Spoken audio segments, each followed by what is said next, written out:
Estamos sobrevolando la Biblia, ahora en Génesis capítulo 11. Tenemos aquí la famosa historia de la Torre de Babel. No es una leyenda, no es una fantasía o fábula. Dice el apóstol Pablo a Timoteo, 2 Timoteo capítulo 3, versículo 16, toda la escritura es inspirada por Dios. Ahora, con el capítulo 11 llegamos al final de la primera sección del Génesis. Del 1 al 11 hemos visto algo de los inicios de la raza humana.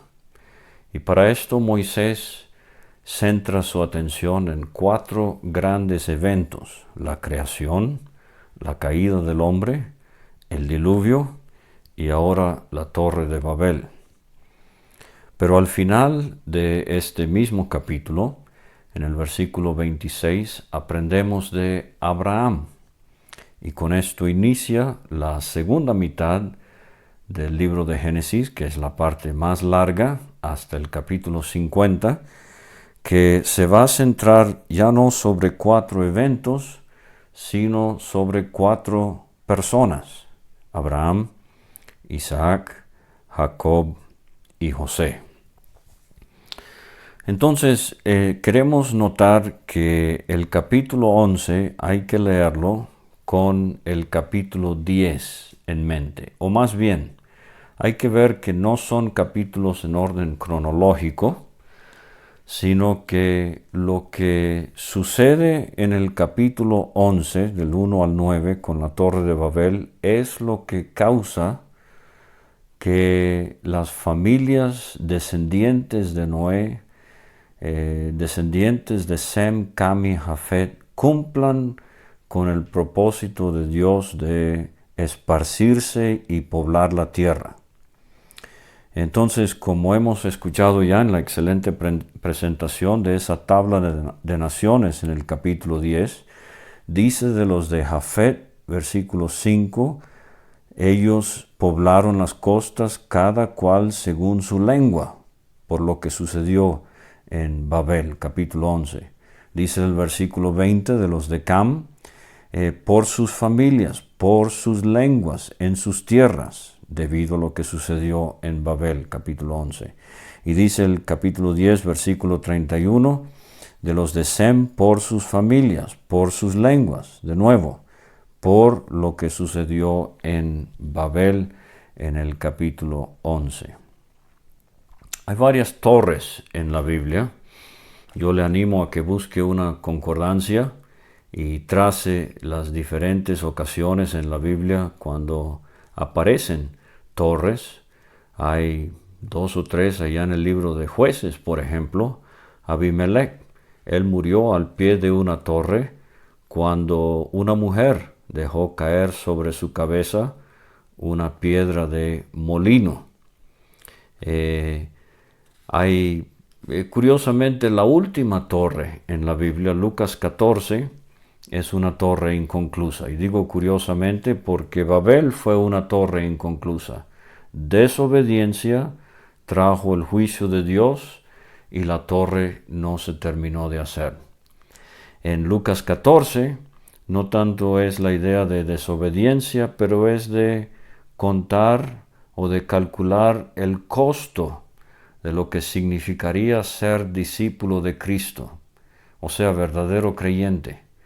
Y lo que enseña Cristo allá en Lucas 14 es que una persona que no está dispuesta a correr con el costo de lo que significa ser cristiano, nunca va a ser cristiano, no va a ser discípulo del Señor. El temor al qué dirán, el temor de reacción o persecución en el seno familiar o en el trabajo, el dejar los deleites de este mundo, por ejemplo.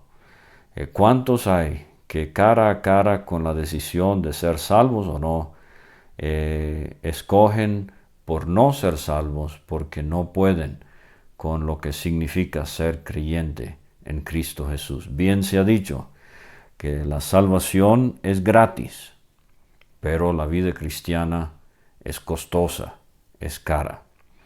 Una de las torres que más me gusta en la Biblia está en el Salmo 61, versículo 3, dice David: Tú has sido, oh Dios, mi refugio y torre fuerte delante del enemigo. Asimismo, en Proverbios, capítulo 18, versículo 10, torre fuerte es el nombre de Jehová, a él correrá el justo y será levantado. Pero aquí tenemos en Génesis 11 la torre de Babel, versículos 1 a 9. Dice el versículo 1, tenía entonces toda la tierra una sola lengua y unas mismas palabras. Fíjese que Noé, al salir del arca, y sus hijos, y las primeras generaciones de sus hijos, ellos tenían una sola lengua, pero también unas mismas palabras. O sea que la comunicación era muy fácil, muy clara. Nosotros los hispanoparlantes latinoamericanos sabemos que uno puede hablar el mismo idioma, el español o el castellano, pero no tener las mismas palabras. Yo fui criado en Venezuela y yo aprendí allá que lo que cubre el motor de un vehículo en la parte delantera se llama el capó. Pero tuve que olvidarme de eso porque cuando llegué a México, aquí se le llama el cofre. Y lo que se le toca a la persona que se está atravesando en la vía, en Venezuela se llama la corneta, pero aquí en México se llama el claxon. Y entonces, o por ejemplo, en cuanto a frutas, esa deliciosa fruta para batidos o comerla en trozos, que en Venezuela se llama la lechosa, aquí en México se llama la papaya. Entonces, tenemos la misma lengua, pero no tenemos las mismas palabras. No así estos. Su comunicación era muy completa, la misma lengua, las mismas palabras. Versículo 2. Aconteció que cuando salieron de oriente, hallaron una llanura en la tierra de Sinar, valle mesopotámico, y se establecieron allí. No deberían haberlo hecho. Dios les había dicho, llenad la tierra.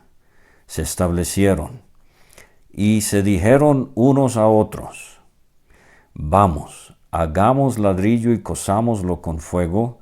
Y les sirvió el ladrillo en lugar de piedra y el asfalto en lugar de mezcla.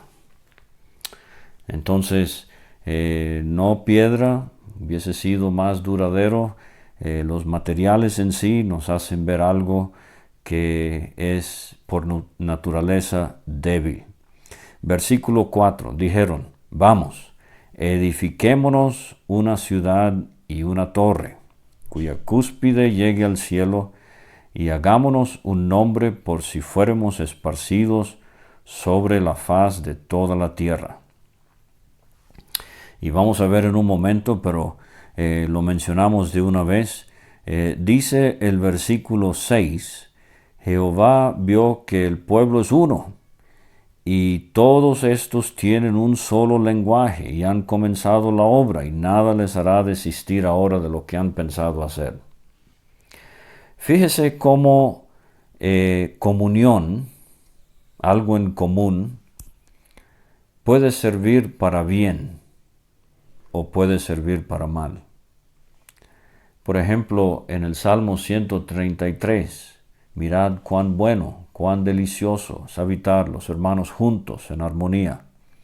¿Qué sucede allí? Allí envía Jehová bendición y vida eterna. Todos hemos trabajado, por ejemplo, en una conferencia, diferentes trabajos y responsabilidades, pero con gozo trabajando juntos, en comunión unos con otros, buscando la gloria del Señor y el bienestar de nuestros prójimos. Pero a veces el común acuerdo puede servir para mal, y eso es lo que sucede aquí.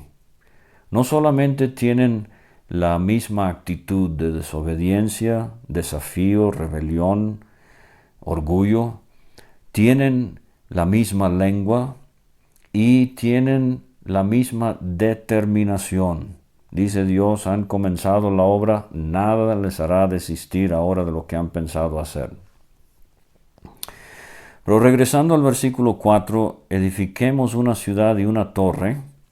Dios no tiene problemas con ciudades. Caín construyó una, le puso el nombre de su hijo. Nimrod construyó Nínive, Babel, etc. Curiosamente, Nínive y Babilonia son dos enemigos acérrimos en la historia del pueblo de Israel. Asiria, cuya capital era Nínive, llevaría las 10 tribus del norte cautivas en el año 722 a.C., y unos 120 años después Babilonia se llevaría cautiva las tribus del sur por 70 años. Pero la Biblia termina con una ciudad divina, descendiendo del cielo. Aquí la intención es tratar de llegar al cielo. Aquella ciudad desciende del cielo. Pero entonces, una ciudad y una torre cuya cúspide llegue al cielo. No es tanto la idea de físicamente llegar al cielo con un rascacielos, pero es más bien lo que se observa en esta cultura mesopotámica de un edificio llamado el Sigurat. 7 niveles, un templo en el nivel superior abierto al cielo, o sea, para estudiar los astros. Aquí está el hombre en desafío a Dios, poniendo al Creador a un lado para observar objetos celestes. O sea, tenemos aquí el nacimiento de la astrología, muy diferente a la astronomía. Y tenemos aquí los signos del zodiaco, empezando a ser un problema para la humanidad. Entonces, esa es la intención, es poner Dios a un lado y buscar descifrar el destino en la creación sin importarles el Creador. Hagámonos un nombre. Aquí de nuevo la autosuficiencia, la fama que están buscando, establecerse un nombre. En el capítulo 12 es como si fuera Dios les va a decir aquí, miren, no es el nombre de ustedes el que voy a bendecir. Al que voy a bendecir es el nombre de un hombre llamado Abraham. Lo bendeciré y engrandeceré su nombre. Entonces, la intención es evitar, dicen ellos, que fuéramos esparcidos sobre la faz de toda la tierra. Entonces, versículos 1 a 4 tenemos la actitud de la humanidad, del hombre rebelde, desafiante, orgulloso, desobediente. Pero en los versículos 5 a 9 tenemos la respuesta divina. Dice, descendió Jehová, algo irónico, esta torre es tan minúscula, tan insignificante, Dios no la puede ver, si me entiende, desde el cielo, desde su hogar, Él tiene que descender para ver la ciudad y la torre. Me hace pensar en el Salmo 2, cuando se reunirán los ejércitos en el Armagedón, y dice el Salmo 2, el que está en los cielos se reirá, se burlará de ellos. Descendió Jehová para ver la ciudad y la torre que edificaban los hijos de los hombres, los hijos de Adán, es la palabra. Y dijo Jehová, he aquí el pueblo es uno, y todos estos tienen un solo lenguaje, y han comenzado la obra, y nada les hará desistir ahora de lo que han pensado hacer. Repito, ¿puede ver en usted y en mí, Dios, algo para bien, de lo cual no voy a desistir hasta completarlo? Dios nos libre de que nos involucremos en algo para mal. Pero dice el versículo 7, ahora pues descendamos y confundamos allí su lengua, para que ninguno entienda el habla de su compañero. Aquí tenemos dos verbos en plural. Dijo Jehová, singular, pero ahora, en versículo 7, descendamos y confundamos. Esto es una clara alusión a la Santa Trinidad. Dios es uno y tres a la vez. Lo vimos en Génesis 1, versículos 26 y 27, en cuanto a la creación del hombre. hagamos pues al hombre a nuestra imagen, a nuestra semejanza. Aquí tenemos de nuevo a la Trinidad obrando conjuntamente en comunión estrecha con una misma finalidad. O sea, se contrasta el comportamiento de la Trinidad con el de la humanidad. Claro, aquí la Trinidad actúa en juicio. Dice el versículo 8, así los esparció Jehová desde allí sobre la faz de toda la tierra y dejaron de edificar la ciudad. O sea, fue un juicio. Necesito establecer esto muy claramente. El asunto de lenguas es juicio. Así como 3/4 partes de la tierra está cubierta por agua, los océanos, eso es evidencia del juicio de Dios en el diluvio. Así como los campos tienen espinos y cardos, esa es evidencia del juicio de Dios en la caída. Así como en el mundo hoy se hablan unos 7,000 idiomas, además de miles de dialectos, es evidencia del juicio de Dios. Es increíble cuántos hay hoy que piensan que el supuesto don de lenguas que ellos hablan o que se practica en su lugar de congregación es símbolo de bendición. Nunca, querido oyente, lenguas en la Biblia es símbolo de juicio. En el libro de los Hechos, capítulo 2, capítulo 10, capítulo 19, es donde tenemos las 3 veces que en 30 años se habló en lenguas, en el libro de los Hechos, que está escrito en la Biblia. Y creo que si usted lo estudia minuciosamente va a encontrar que en cada capítulo Dios está usando las lenguas como señal de juicio a su pueblo judío terrenal e incrédulo.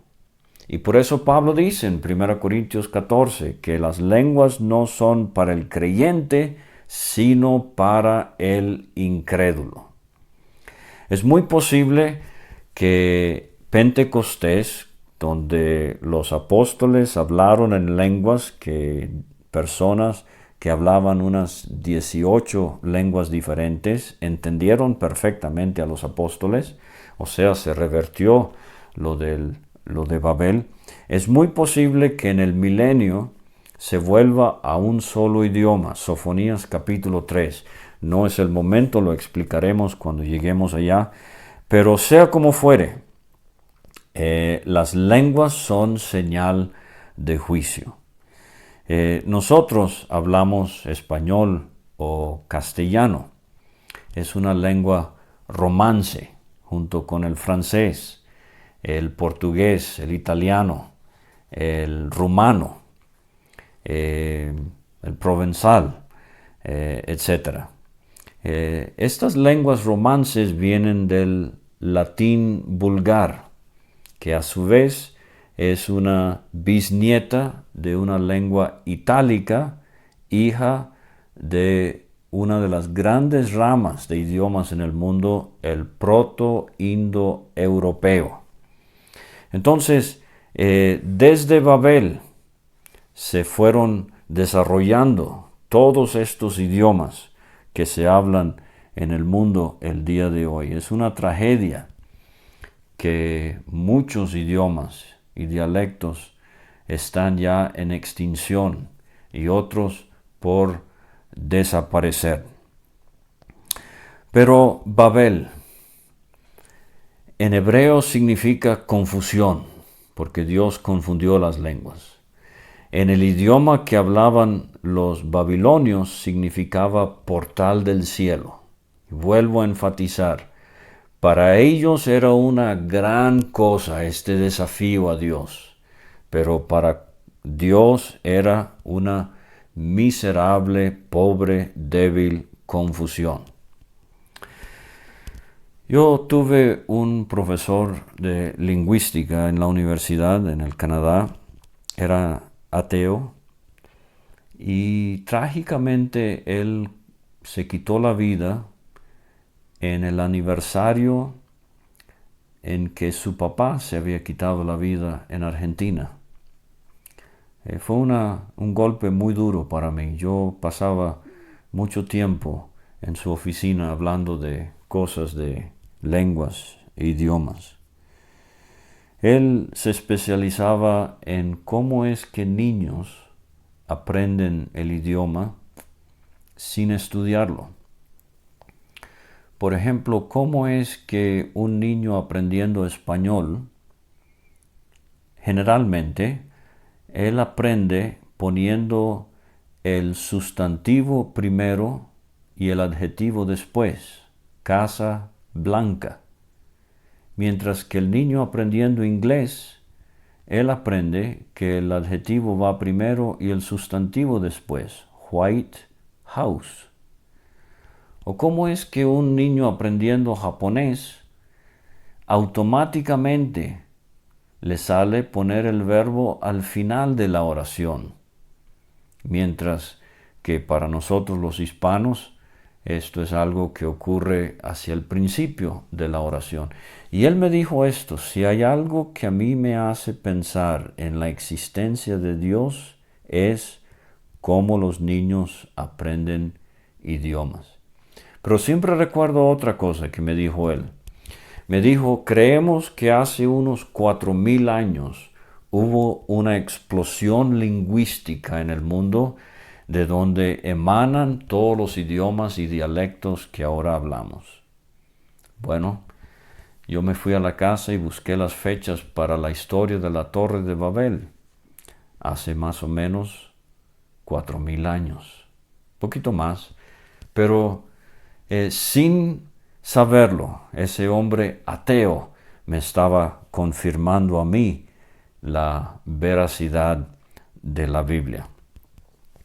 Ahora entonces, la segunda sección del capítulo 11 de Génesis tiene que ver con los descendientes de Sem, versículos 10 a 26. Ahora, como hemos visto, Sem es mencionado al principio, aunque no era el mayor de los hijos de Noé. Es mencionado primero porque es de especial importancia la descendencia semítica, o sea, incluye a los judíos. Y por aquí va a venir Abraham y David y el Cristo. Si quiere verlo en Mateo capítulo 1, en referencia a Cristo como descendiente de David y de Abraham. Entonces tenemos en el versículo 10 esta expresión generaciones, la palabra hebrea toledot, que es crucial para entender el Génesis. Hemos visto las generaciones de los cielos y la tierra, hemos visto las generaciones de Adán, hemos visto las generaciones de los hijos de Noé, ahora estamos viendo las generaciones de Sem. Lo interesante aquí es que tenemos 9 hombres, desde Sem hasta Taré, y terminamos con los 3 hijos de Taré en el versículo 26, Abraham, Nacor y Harán. O sea que desde que salió Noé del diluvio, tenemos de Noé, sumándolo aquí por un momento, hasta Taré, 10 generaciones y 3 hijos. Es exactamente lo que vimos en el capítulo 5. Desde Adán hasta Noé, 10 generaciones y 3 hijos. Aquí tenemos desde Noé hasta Taré, 10 generaciones y 3 hijos. No tenemos aquí el caso como de Enoc, que desapareció sin morir, pero lo que sí es llamativo es que de Sem, en el versículo 10, Arfaxad, versículo 12, Sala, versículo 14, Eber, versículo 16, Peleg, versículo 18, Reu, versículo 20, Serug, versículo 22, Nacor, versículo 24, y Taré, versículo 26, no se nos dice de ellos que murieron. Obviamente murieron, pero el énfasis aquí es la vida. Allá en capítulo 5 era la muerte. Entonces, allá nos preguntamos si hemos pensado en el hecho de que vamos a morir. Pero aquí es la vida. Estos hombres son los postdiluvianos, son los descendientes de Sem, Cam y Jafet que han salido del arca, y en específico aquí Sem. Ahora, fíjese cómo la edad de ellos varía. Ya no tenemos a hombres viviendo 969 años, como fue el caso de Matusalén allá en el capítulo 5.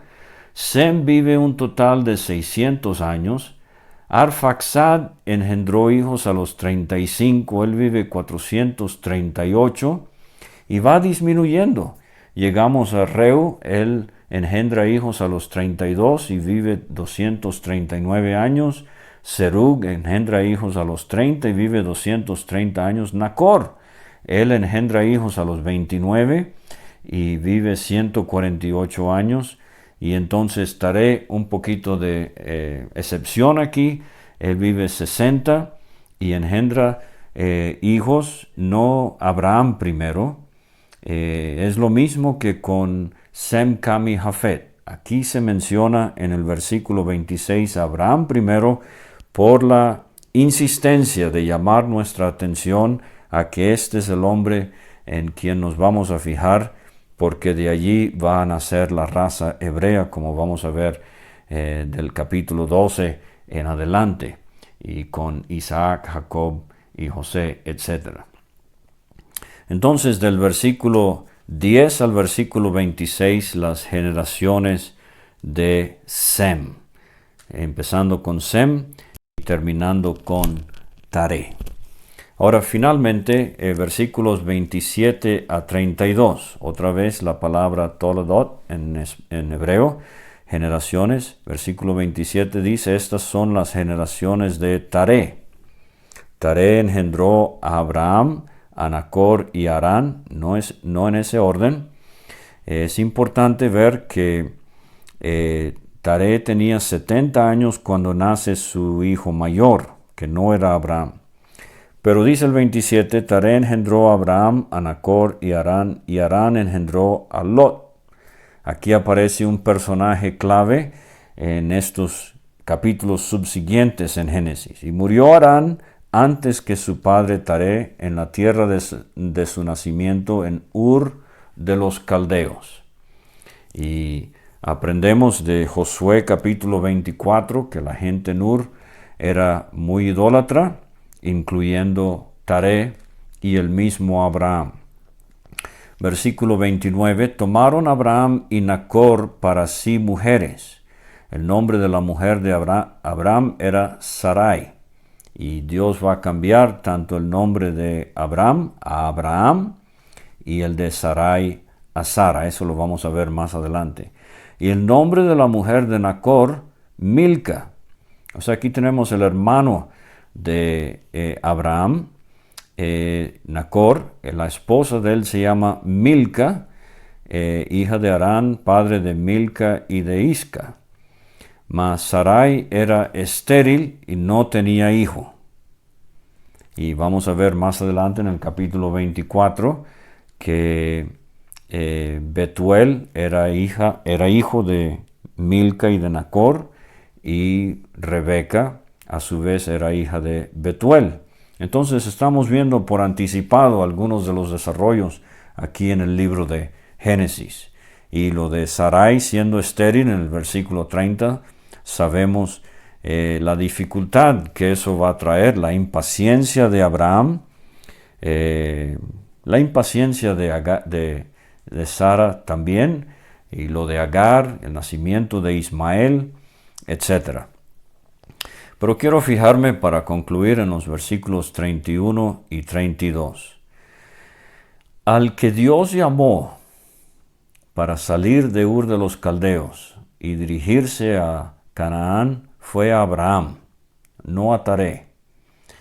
Eso lo vamos a ver en el 12 y en Hechos capítulo 7, en la prédica de Esteban. Pero dice el versículo 31, tomó Taré a Abraham su hijo, y a Lot, hijo de Harán, hijo de su hijo, y a Sarai su nuera, mujer de Abraham su hijo, y salió con ellos de Ur de los Caldeos para ir a la tierra de Canaán. Y fíjese, vinieron hasta Harán y se quedaron allí. Otra vez el problema de no ir la distancia que Dios pide. Lo vimos ya con los de Babel, ahora lo estamos viendo con Taré. Parece que Taré era de Harán. De allí se fue a vivir a Ur y ahora regresa con Abraham y con Nacor y sus mujeres y Lot a Harán y se queda allí. Y fueron los días de Taré 205 años y murió Taré en Harán. Ahora nada más me voy a asomar por un momento al capítulo 12. Pero Jehová había dicho a Abraham, vete de tu tierra y de tu parentela y de la casa de tu padre a la tierra que te mostraré. O sea, Taré, al final del capítulo 11 lo veo como un obstáculo en el progreso espiritual de Abraham en su vida de fe. Y mientras vive Taré, se estancan en Harán y no avanzan. Taré nos habla del viejo hombre. El viejo hombre es lo que recibimos de Adán. Y debemos considerar al viejo hombre crucificado con Cristo. Y así deberíamos entonces expresar en nuestras vidas el nuevo hombre, la nueva naturaleza que Dios nos ha dado. Pero la lección práctica que aprendo aquí es que mientras como creyente yo permita que la carne, que es el vestigio del viejo hombre, mientras permitamos que la carne domine, vamos a ser como Abraham estancándose en Harán debido al viejo hombre Taré. Pero en cuanto muere Taré, Abraham entonces avanza. Y así nosotros el día de hoy, en cuanto descubramos la gran verdad de que nuestro viejo hombre ha sido crucificado, y debemos considerarlo así, Dios lo vio morir con Cristo, y entonces vamos a poder avanzar en nuestro crecimiento espiritual, en nuestro peregrinaje de la fe. Muchas gracias por escuchar. Le invitamos a que comparta estos audios en su WhatsApp con otros, y si usted lo recibió de otro y quisiera recibirlo directamente, nada más envíeme un mensaje, por favor, al 52 322 349 2258. De nuevo, más 52 322 349 2258. Hasta luego.